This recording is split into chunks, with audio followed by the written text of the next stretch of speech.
So my name's Kristine Faloon. I work over at the Bren School at UC Santa Barbara. Show of hands, who has heard of the Bren School before?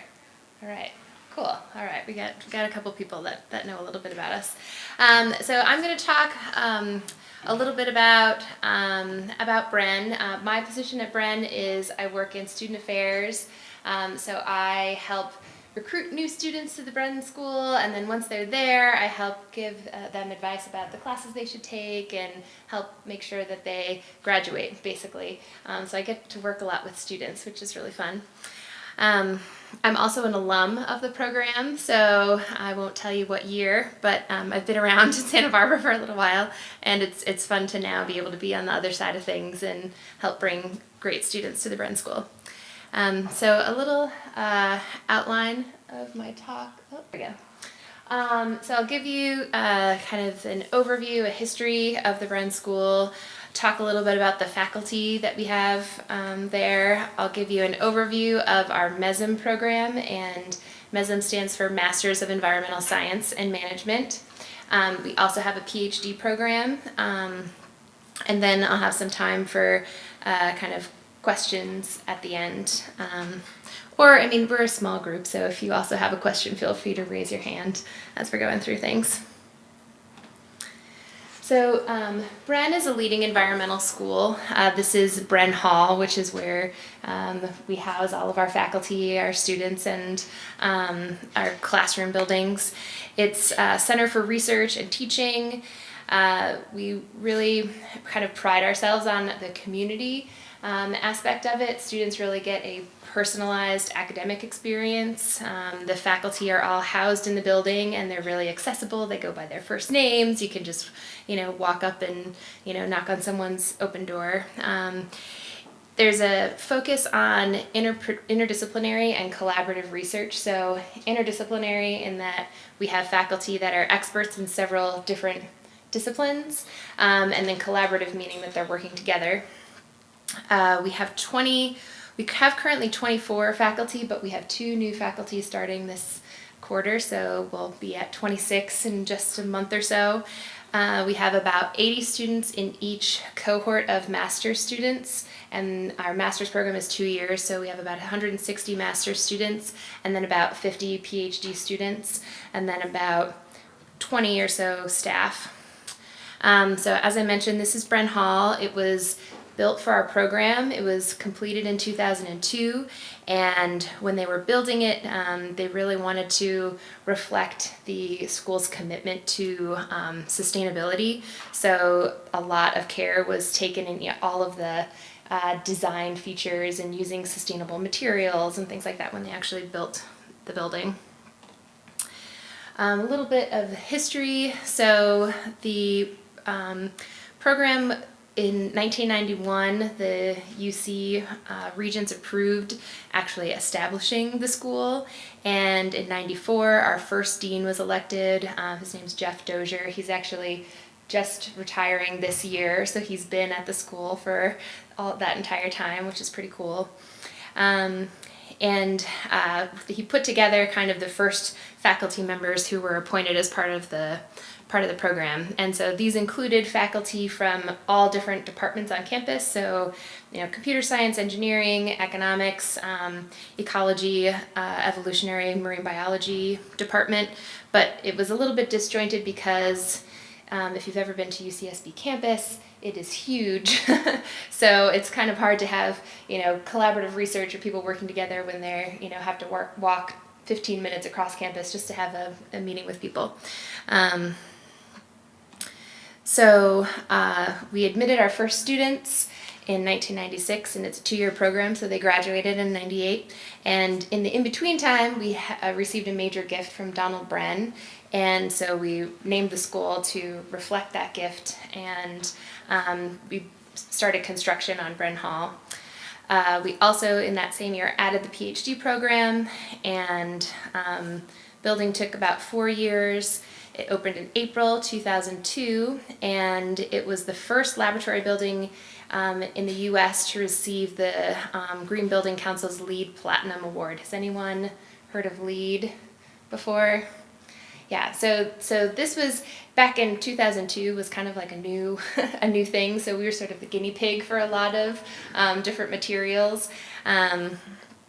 But since then, we have been recertified. Actually, we just recently had our third LEED Platinum certification. So as an existing building, we're constantly updating, the lighting, or, trying to save energy and be more efficient. And in 2014, we graduated our 1,000th graduate. We have alumni that are working in 30 countries worldwide. We have a concentration of people here in California because I think a lot of times when people come to school in Santa Barbara, like I did, they never want to leave.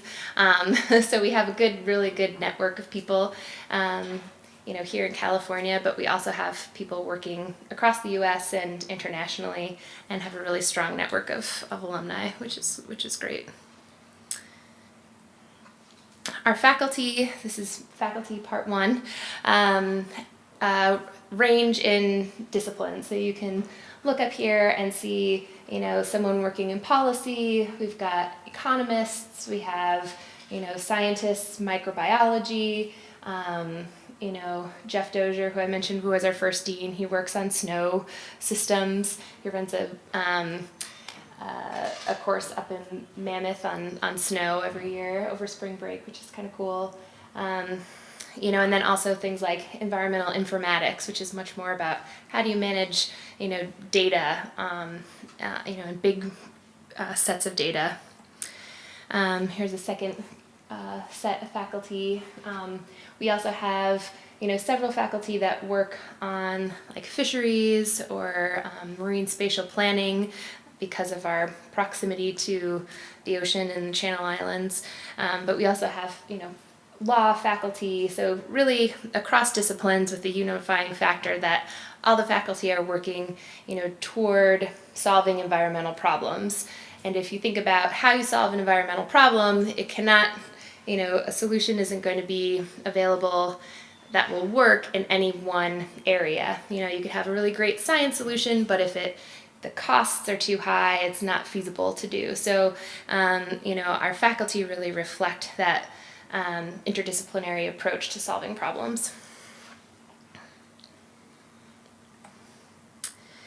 So the 2 graduate programs that we have at Bren are the Masters of Environmental Science and Management and the PhD program. And an overview of the master's program: it's a 2-year professional program. You don't need to have a faculty sponsor, so it's not, some master's programs, like a Master of Science degree, is more research-based, that you work with a particular faculty member on kind of like a narrow research topic.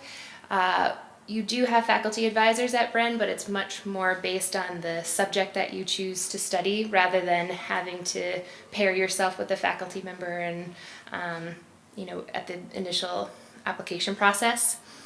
There's an interdisciplinary core that's typically in the first year, followed up by specialized training in one particular area. There's a real emphasis on building your career. We're a professional program, so we have a phenomenal career team. We have 4 full-time staff members that just work with Bren students on, from day 1 of orientation. People will submit their resume or CV, and the career team follows up with one-on-one meetings with people to talk about, what skills they have, what skills they want to build while they're at Bren, and then, help them to get internships, and then, eventually jobs when they graduate. So I think that's a real standout part of our program, and a real benefit for the students as well, because classroom learning is one thing, but also learning to interact in a professional environment, learning how to network. Those are kind of soft skills that ultimately help you get a job. So we really try to help people learn those skills while they're there.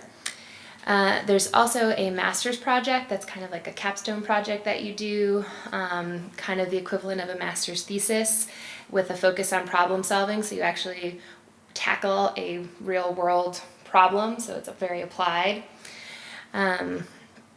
And those master's projects are actually done in groups, so you're working with other people, and it's much more true to what you would do after you graduate when you're working on a problem. You have to work with other people in order to find a solution. So we're currently accepting applications for our master's program. So the due date for that's in January, if you're interested. A little more detail on our curriculum. So in the first year, students do what's called the core curriculum, and this is a solid foundation in several different disciplines that give you sort of a breadth of knowledge. And we have students that come from mainly science backgrounds, but we also have people who are looking to make a change from what they've studied. So we have a lot of people that come from kind of the more hard sciences like biology, chemistry, physics, environmental studies, or environmental science. But then we also have some people that studied English or psychology or economics or political science, and have kind of decided that they want to move towards a career in the environmental field. So this kind of gives everyone a good baseline, no matter what your background is, to kind of speak the same language when you're talking about environmental sciences.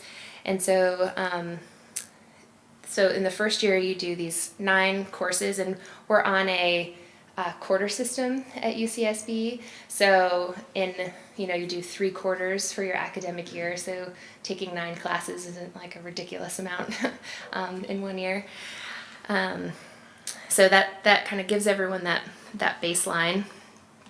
And then the second year, you specialize in one particular area, and that gives you depth in one area, develop expertise. And so we have 7 different specializations. I have on our website here, there's kind of a nice, so if you decided, for example, to study, that didn't come up. So if you decided to study coastal marine resources management, or you can go to the website if you to check it out. Each one of these particular areas goes in depth. So coastal marine resources management, students take classes like marine ecology. There's a marine policy class. They take an oceanography course, in addition to taking, their choice of like management classes or economics, and they're all marine focused. And then students will often choose to do a group project that is focused in the marine realm in some way. And the types of jobs that people get, it really kind of depends on where you want to specialize and what area you want to work in. But so you could imagine, marine or water resources management, that's, studying the quality of water and making sure that it, as a water supply, it gets to people, but then also making sure that you're maintaining the ecosystem and the integrity of those systems that also require the water. Economics and politics of the environment, you take more classes in economics and law and policy, pollution prevention and remediation. We have some classes that are more tied to even like at the microbial level, how pollutants interact in the environment. Actually, we have a faculty member that works a lot on nanoparticles. So, those are things you can't really see with your eye, but they interact at a cellular level with plants and small microorganisms. So, kind of understanding how what we put into the environment affects the system. And then the third part of our curriculum are the master's projects, and I think this is one of the most important components of our 2-year master's program. It serves as the master's thesis. You address an existing environmental problem, and so it has real world implications. You work with an outside client, and you address an existing environmental problem, and there's kind of two ways that you can do the master's project. So one is a group project, and this is teams of 4 to 5 students that work together over the course of a year on a particular problem, and they engage with real world clients. So kind of the process for developing a group project is we have a committee of students and staff and faculty that they send out a request for proposal. So that actually just went out about a month ago. They receive all the proposals in, and students can propose projects, faculty can propose projects, we have outside clients that propose projects, and the committee reads all the proposals, decides which ones are feasible, what can you possibly do within a year, and then it goes back out to the students, and there's kind of a voting process where people choose which projects they want to work on, and students get, I think it was 90% of students got their first choice, and then everyone else got their second choice of project to work on. And it's really exciting because you really get to learn what it's like to work on a project with a client that may or may not have different ideas about where they want the project to go. You give recommendations to them that they can then implement. So we also have a list of those on our website here. So you can see kind of the range of projects. They all have different clients. So some of them are private companies, some of them are government agencies, some of them are nonprofits, some of them are, this is working on, marine protected areas on the West Coast. This is looking at decommissioning a coal power plant. Some of them are more economics focused, so market incentives. So there's really a lot of variety of projects that people participate in. There's one in particular I wanted to highlight. This one's called Basin Benefits, and they're working on California groundwater sustainability. So each project has its own website that kind of gives you an overview of what their goals are. So they're also working, their client is the Environmental Defense Fund. And if we see here, go to their website. Maybe.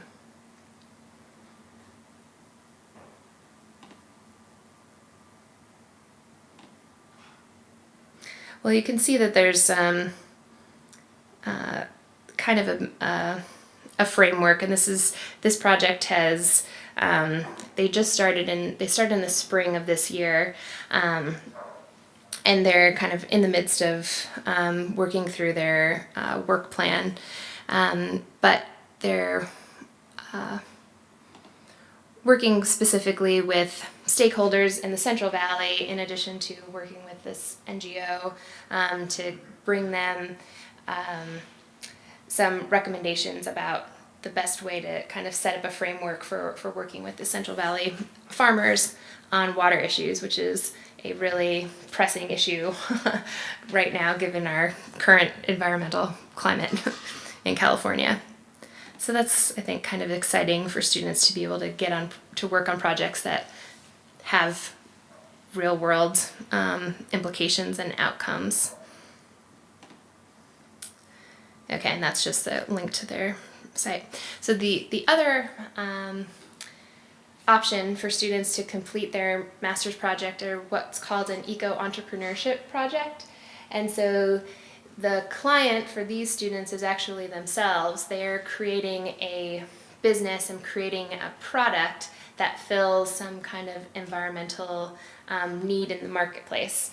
And so this is much more, much similar to basically creating a business plan over the course of the year. And hopefully at the end, when they graduate, they're launching their business. And there's several different ways that they've can receive funding. They take part in several competitions throughout the year. And we've had several successful businesses start through this program. So this is a picture of Nora Eddy, who this is at a Net Impact New Venture competition in 2014. So she's competing with other students who are developing businesses for seed funding to start the business. And her and some of her cohort classmates went on to start Salty Girl Seafood. And so their goal was to provide sustainable, traceable seafood to people across the U.S. So they actually went on to, you can purchase their products off of Amazon and in Whole Foods. And so, that was a really successful kind of launch of their business. There's a local example. This is from last year. This is a company called Branch Out, and they're basically an outdoor escape room for adults and kids. And their business is kind of based on the idea that, as when you're a kid, exposure to nature, and research shows that exposure to nature at kind of a young age helps to build environmental values that you will carry through toward adulthood. So basically having one of your values be caring about the earth and caring about your environment is something that gets built from when you're young. So their idea is to start this company to create kind of like a fun learning environment that gets students or kids interacting outside. And they've been at the Natural History Museum in Santa Barbara. They've done an escape room at the Botanical Gardens. They also do kind of like birthday parties and things like that. So they launched their business this past spring when they all graduated and have been doing really well. So I think that's also kind of another fun example. And so, as I mentioned, the master's program is more of a professional program, and so the idea is that you get a job after you graduate, and that's always, that's sort of the, that's one of the first things people usually ask me about. So this is kind of a initial placement by sector of where our students have gone when they graduate. And as I mentioned, we have a career team that really works with people to help them find jobs. In between the first and second year of the program, we really encourage people to do an internship, and we have some funding available to help, if they're not paid internships, to help make sure that people can do something that they really want to do.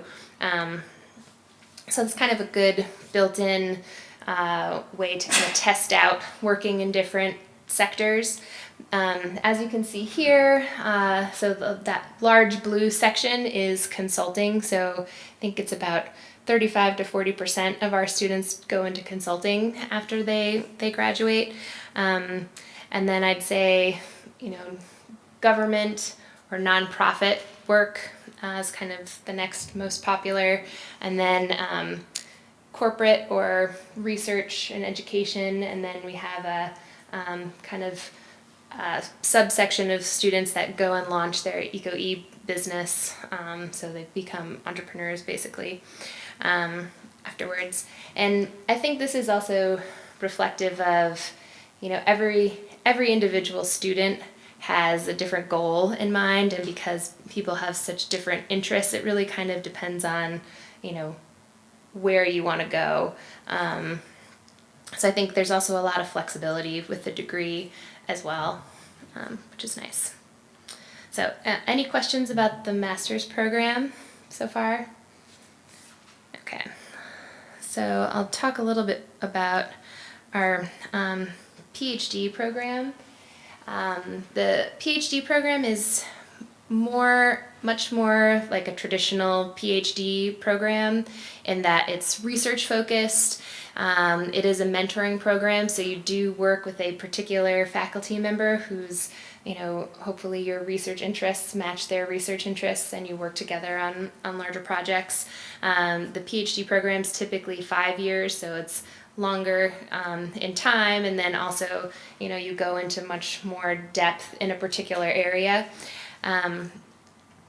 We have very few universal requirements, so even though it is kind of more traditional PhD program, it is also different in that it's very interdisciplinary. So, the courses that we require are more things like faculty seminars, kind of more of a process-based, how do you do research course, rather than focusing in a particular area, because the eco-hydrologist is going to have a different system than the economist in terms of the knowledge that they need to become an expert in that field. And so with that, we also really take advantage of people will oftentimes take courses in other departments on campus. UCSB is a major research university, so it's really nice to take advantage of all those resources that are available on campus. And so each student has a really highly individualized program of study of, the courses that they take, depending on what they're interested in. There's kind of two ways that students get admitted into the program. We have a natural sciences track that, for example, Yemi, who's in this picture, he worked in the lab and was actually performing lab experiments as part of his PhD. And then we also have a social sciences track, which is more like the economics and policy and social sciences students. And we have kind of a group of faculty that work with students in that area. And the research is very individually focused. As I mentioned, it's a 5-year program. In the first year, students take those 3 courses that I mentioned. In the second year, they form their committee and kind of formally declare who their advisor is. And then they take written exams. At the end of their second year, they take their oral exams. At the end of their third year, advance to candidacy, and then they're just working on their dissertation, which could be, 2 or 3 chapters in a particular area of study. They also give a public defense at the end of it. This picture is of Lindsay Peavy, who she graduated in 2016. She studied the open ocean ecology of olive ridley sea turtles, and so she did some field work associated with her PhD. Sea turtles, a lot of the information that we know about them is when they come to beaches, when they lay their eggs, but it's really don't know a whole lot about what they do when they're in the open ocean. So she was able to tag turtles and kind of help track, what they're doing in the time that they're, out moving around in the ocean. We also have several special programs associated with our PhD program. So for students who are really interested in the intersection of economics and environmental science, we have a joint program with the econ department where you take a set of classes in economics in your first year that kind of gives you a really strong background in economics. There's a certificate in college and university teaching, so for people who want to go on and teach, at a university, giving people opportunities to teach and then also get feedback on their teaching styles and things like that.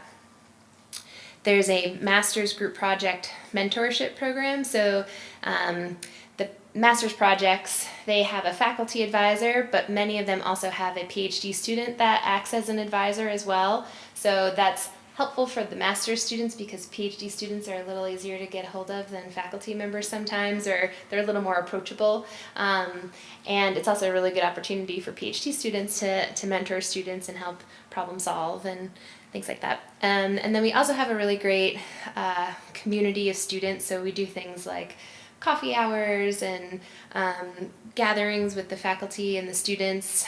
Every year we do a PhD retreat, and so that's what this picture is, to one of the UC reserves. So University of California has a set of reserves all across the state that way in the beginning they set aside these areas for research and also for teaching, and so they're located in some of the most beautiful areas of California. So this is up near Cambria. There's another one that's up near Mammoth Lakes that we went to in a previous year.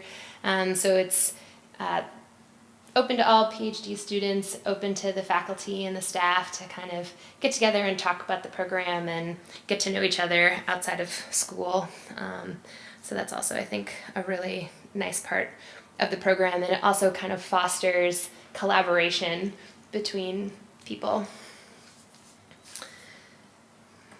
So, how to apply? So you apply through the UC Santa Barbara website. So there's one application for any graduate program that you apply to at UCSB. So you can only apply to one graduate program, so you couldn't apply to the master's program and the PhD program at the same time. But these are sort of the elements of the application, and I know that many of you are still in the midst of your undergraduate careers, but I think it's really useful to kind of think about this when you're still in your undergraduate program, because there are prerequisites for graduate school programs. So, for example, we have 3 prerequisites that you need to have taken before you apply to the program or before you start the program.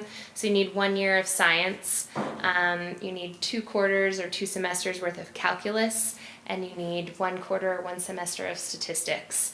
And, I mentioned some people come from different backgrounds, so, they may take those classes at a community college or something like that after they graduate. But if it's something that you're kind of thinking about when you're an undergrad, I think it's really useful to take those courses now, and then you also get an idea of, those are much more kind of like quantitative courses. So I think, knowing that that's kind of the types of classes that you'd have in graduate school, I think is really useful. So we have the UCSB application. We ask everyone to take the GRE, the Graduate Records Exam. You write an essay and personal achievements or contributions. Submit your resume, 3 letters of recommendation, transcripts from your undergraduate degree, how you meet the prerequisites, and then if English isn't your first language, we ask for an English language exam. And we actually do read all of the parts of the application. We get between 350 and 400 applications every year, I would say. In terms of the things that carry a little more weight, or I think that are really useful to spend extra time on, are your statement of purpose. So that's kind of like your essay about why this is the right graduate program, and kind of what you want to do. So I think also something people sometimes do is, because you've been in school for so long, you think, oh, the next thing after I'm done with my undergrad is to do more school. I think taking a step back and really thinking about that, maybe even getting some work experience in between finishing your undergrad and going to graduate school, will help you really get the most out of your graduate education if you choose to go to graduate school. So I think really thinking about that is really useful. And for us, we really think that's valuable. So we look for students that have a couple years of work experience, which gives you an idea of what are the skills that you have, what are you really good at, what are the skills that you're missing, and so, what graduate school or what program will give you those skills that you want to get the job that you want to get afterwards. And then this transcript area, as I mentioned, that's kind of part of your academic preparedness, and that's something you can work on right now as an undergrad to make sure you're kind of taking the classes that you need to be prepared.